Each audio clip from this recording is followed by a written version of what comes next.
Good evening, everybody. It's so good to see faces out there for the first time in a really long time. So welcome back to the cathedral and welcome back to this, probably for most of us, our first live music for a little while. So great. Who's first live music? Yeah, okay, excellent. Me too. Except for this earlier today. We had a really good show at 4 o'clock today, but now here we are at 7 o'clock and also live on the internet. So a welcome to everyone that is joining us for our live stream tonight. My name is Mark McDonald. I'm the communications officer here at Christ Church Cathedral and the assistant director of music. And, oh, there we go, that's better. I'm really, really pleased to be introducing this, the fifth concert in our Beethoven series, and the first one that we're actually able to do live for an audience. So if you missed the first couple of concerts, you can still find them online. Just subscribe to our YouTube channel, search for us, Christ Church Cathedral Victoria, on YouTube or on Facebook or on our website, and you'll be able to find those concerts there. So I just have a couple of little housekeeping items before we begin tonight. As you know, on July 1st, Bonnie Henry has changed some of the protocols, which is allowing us to open up a little bit more. Here at this cathedral and in this diocese, we are moving at a gradual pace over the next few weeks and months to reopen back to full reopening. And so at the moment, we ask you to follow a couple of protocols that we're keeping for the next few weeks. They are to please wear a mask anytime that you're inside the building, and to maintain 2 meters of distancing between parties when seated or when walking to your seat.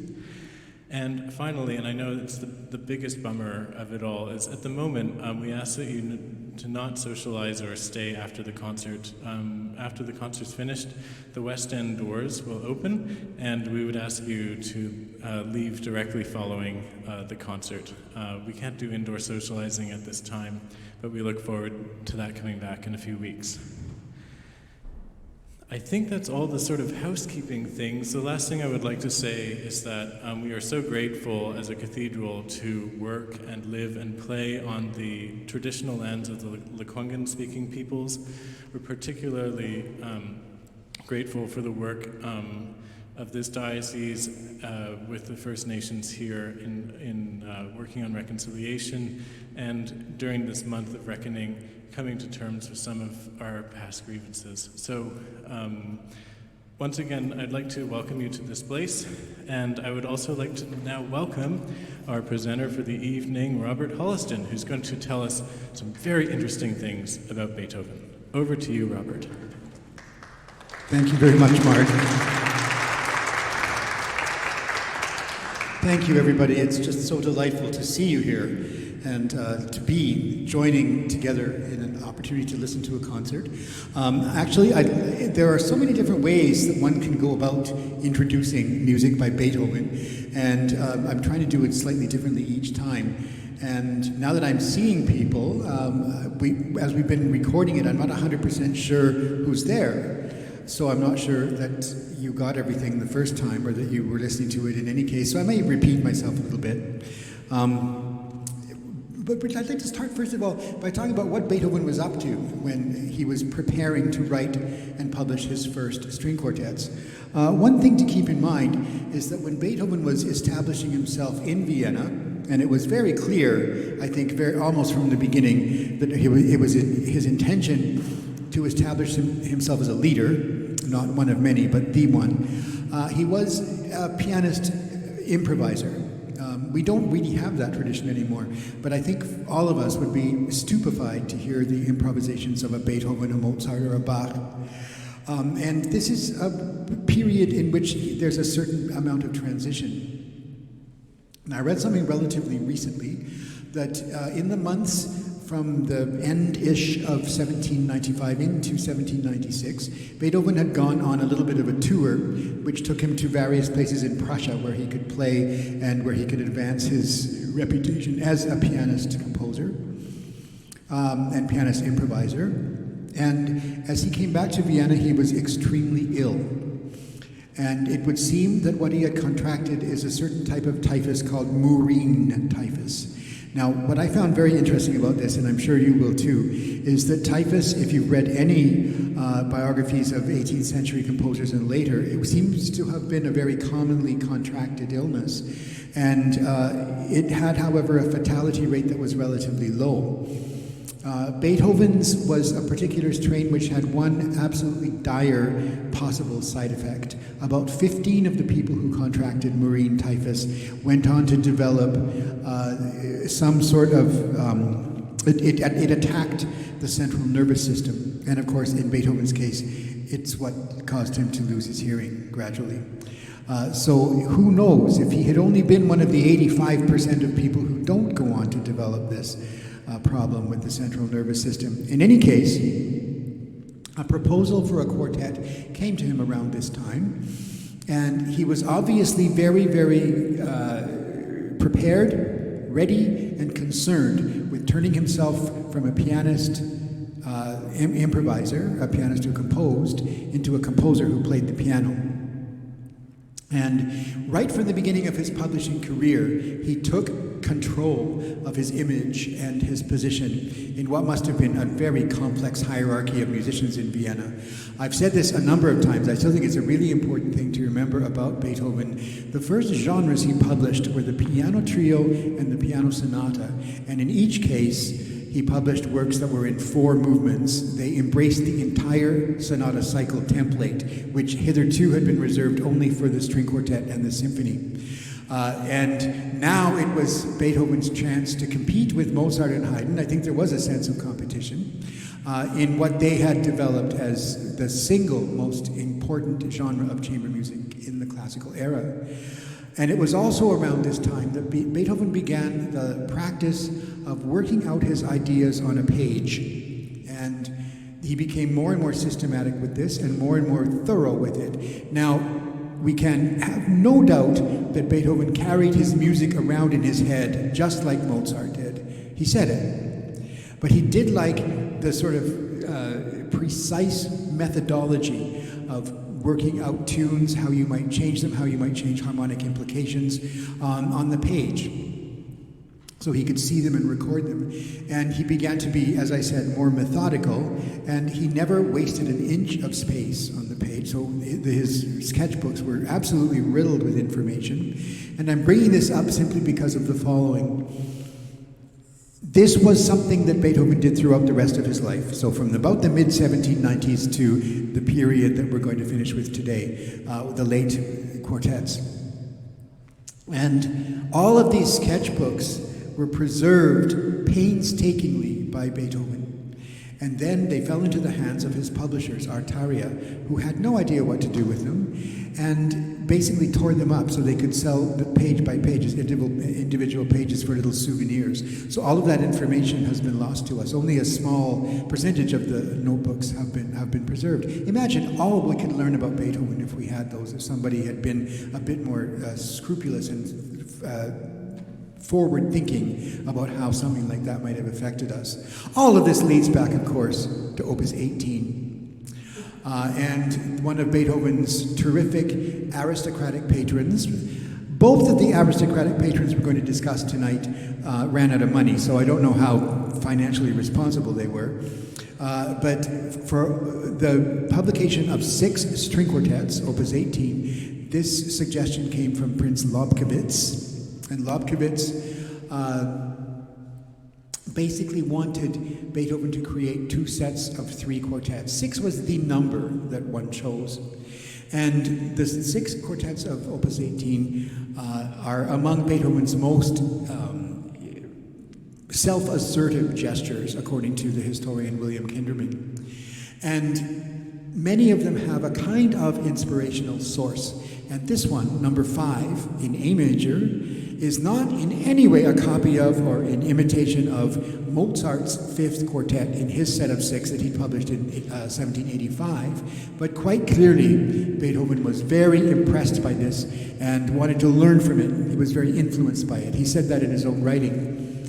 And what Mozart had done is undertaken a kind of 2-year program that he imposed on himself. As you know, as you've all heard, Mozart was a very fast composer. but he spent an uncharacteristically long time creating a set of 6 string quartets that were in homage to Haydn. And now the 5th one of these inspired Beethoven. So this one is in the key of A major, and it is not in any way Mozartian. It has more rhythmic drive, for example. It has more eccentricity, perhaps in the use of harmonies. Mozart was already beginning to extend his codas, and Beethoven continues to do that. It's a very loving, I think, homage to a quartet that Beethoven admired above almost any else. What you're going to hear is a sonata movement. Now, I don't think we'll squander any time discussing what that is. It's a type of internal structure that was virtually created by the early classical composers. The sonata cycle I refer to is the 4 movements that create a multi-movement instrumental genre. So you'll hear, for the second movement, a minuet and trio. Now, all of you, if you've heard string quartets, piano sonatas, symphonies, will be used to hearing a slow movement as the second movement. But in this particular case, Beethoven emulates Mozart's choice to give us the minuet and trio as a second movement. If you're familiar with the Ninth Symphony, Beethoven does something similar in that. If you're familiar with Mozart's G minor string quintet, he does something too. So every now and again, these guys, they don't follow the rules. They make them, they break them, they ignore them, and we benefit. So there will be a minuet and trio, and then there is a theme and variations, the only set of theme and variations we have in Opus 18, and yet the theme and variations will be a type of construction that Beethoven excels in, I believe, above all of the other classical composers. If you think of the Archduke Trio, if you think of the Appassionata Sonata in this magnificent quartet, the harp quartet, etc., the theme and variations, the idea of bringing in a melody and then seeing what you can do with it is something that Beethoven absolutely excels at. And then we finish with a rondo in which the main idea of music will recur in between contrasting episodes of music. So this is from Beethoven's announcement to the world that it has a new maestro in Vienna, as if it didn't know that already. And please welcome to the platform the Emily Carr String Quartet for Beethoven's Quartet in A major, Opus 18, number 5. Thank you.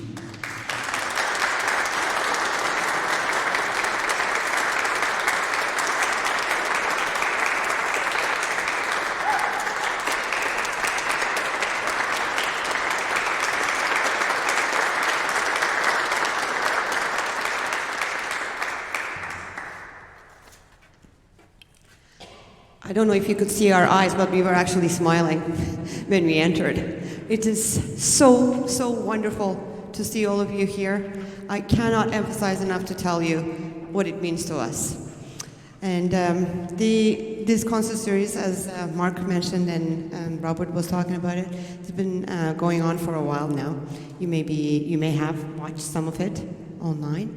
And first of all, we would love to thank everyone who has been supporting us throughout this whole time, and it's highly appreciated.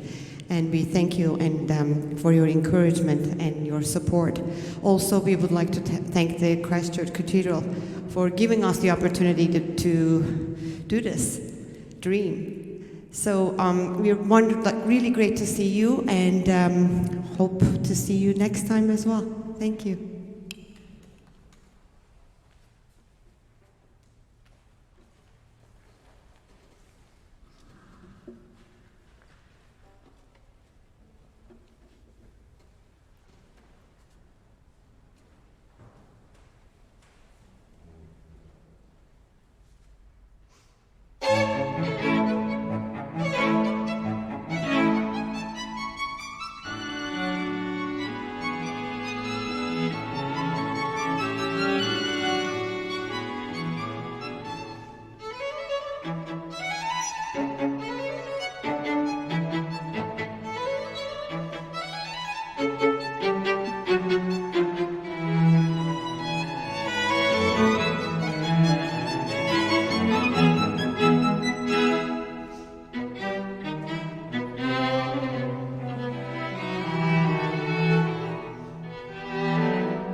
Well, thank you to you all, and thank you, of course, to the Emily Carr String Quartet for that wonderful performance.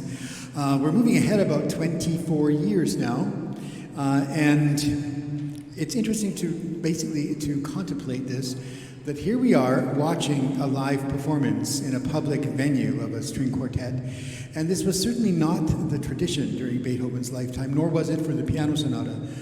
Those were considered genres of music for the edification and the enjoyment of the people playing them. And if there was somebody in the room listening to them, that would be a family member or a friend. I read that there were only two documented examples of live performance, as in a performance in front of a ticket-buying public of Beethoven piano sonatas in his whole lifetime, only two, and one of them was in Boston.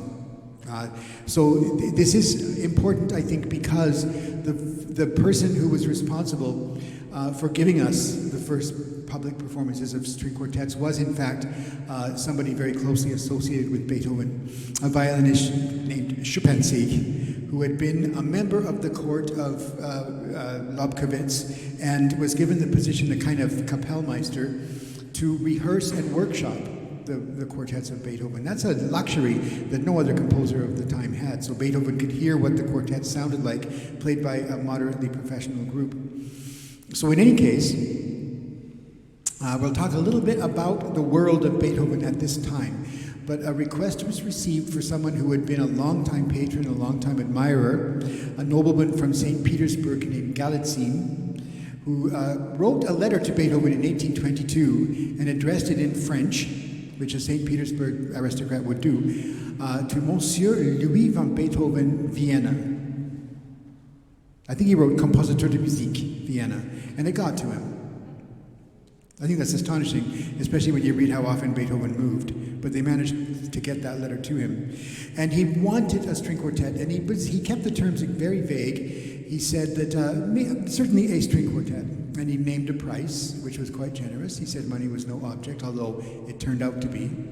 And then he said maybe a second or third one as well. And Beethoven replied and said, absolutely, I will have one to you. And his terms were, I will have it to you by February or March of 1824. There was no way that it was going to be done that quickly. Beethoven was over-optimistic.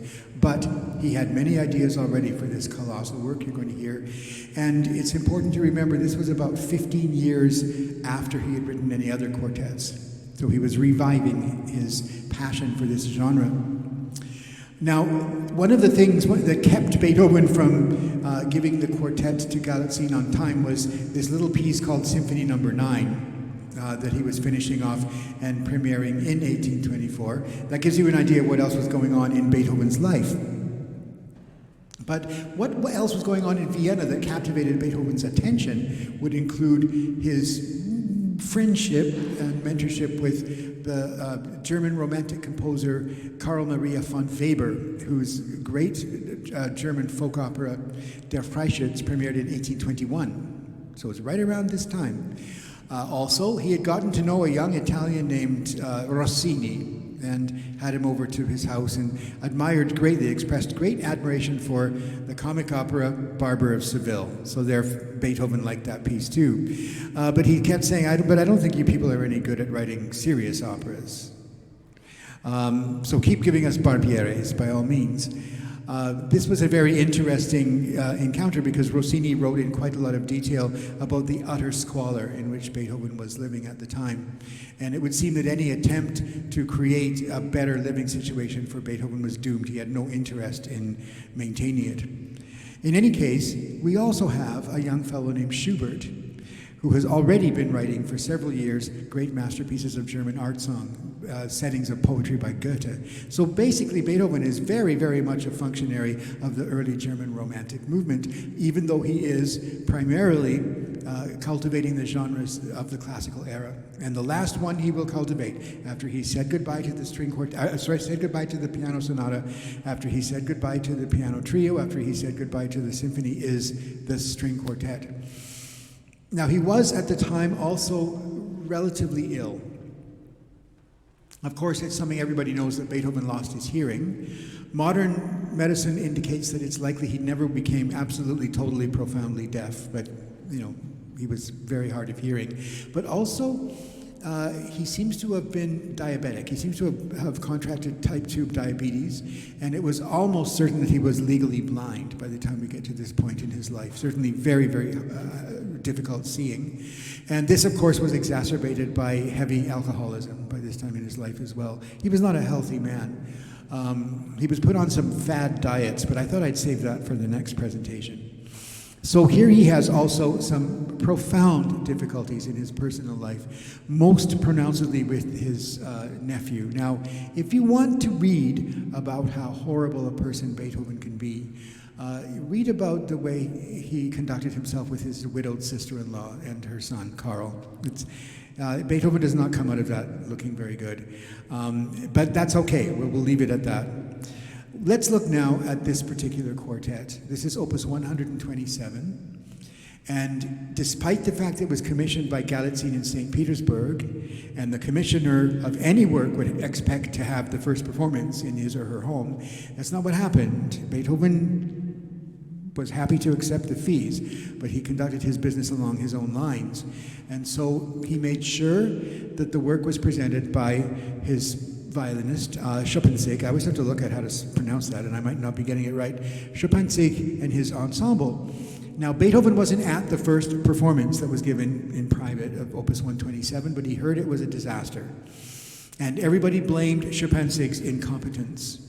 And so Beethoven, after 24 years of dedicated service on the part of this violinist, sort of brusquely got rid of him, got someone else, and put together a more reasonable performance. But one of the things Schuppanzig said was that the work was full of difficulties. It was full of imaginative and conceptual difficulties.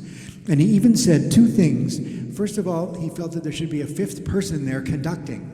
So the quartets were already becoming so complex that he felt there had to be somebody disassociated with the playing who could keep everyone together. And because of this suggestion that he gave to Beethoven, this became the norm for publishing quartets. Beethoven said he wanted from this point on all his quartets to be published with a full score as well as just the parts. That's how complicated they were. As it happens, this is the last Beethoven quartet that was published during his lifetime. But it's more or less the norm now for full scores of the quartets to be available. So I wanted to just say a couple of things about this piece. This is, if we regarded the harp quartet as the gateway to late Beethoven quartets, we can really regard this as the gateway to the avant-garde. Beethoven is certainly cultivating a genre he knows intimately. He's writing in a language he has been challenging virtually since his appearance in Vienna in 1792. He's been challenging preconceived notions about what harmony can do, what melody can do, what dissonance can be achieved, what counterpoint can be used. Certainly by this time he's very familiar with Bach. So there's a lot of depth and complexity and absolute individuality in this piece, but it's also a work of profound personal expression. It's described as being in cyclical structure, so that four-movement sonata cycle template that I mentioned earlier is used, but it's pushed into all sorts of directions. Cyclical structure simply means that sometimes material from one movement will appear later. So you will hear an opening movement that alternates between Maestoso, which means majestic, in a duple tempo, and Allegro, which means lively, of course, in a triple tempo.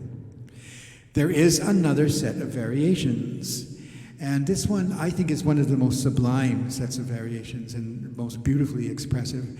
It alternates between relatively simple statement of melody and very florid but still expressive statement of melody. Then we have what is sometimes described as the dramatic centerpiece of the whole quartet, Scherzando vivace.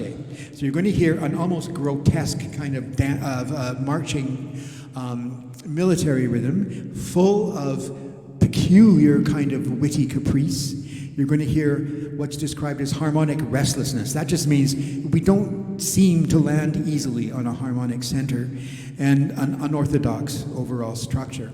Listen for this rhythm, which Beethoven seemed to like as he got older. You can sort of see him. This was a man who had been irascible, who had been found in the street looking disheveled and confused and was taken to the police station, and he kept on saying, "Was that Beethoven?" And the police constable said, "Oh yeah, sure, everybody says that, you're Beethoven, like, you don't look anything like him."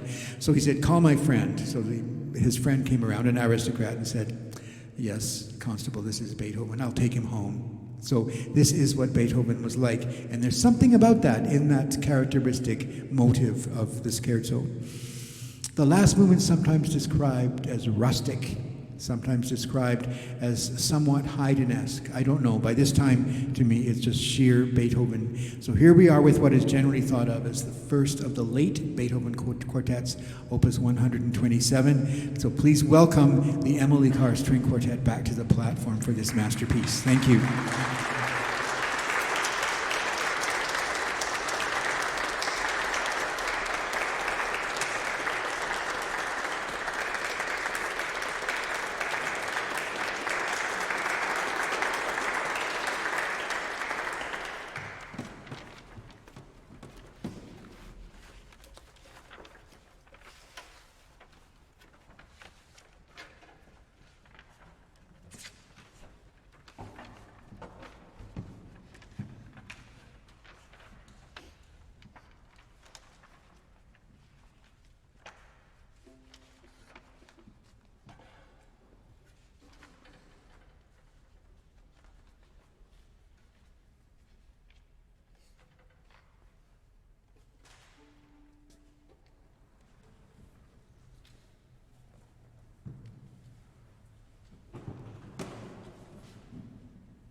Thank you.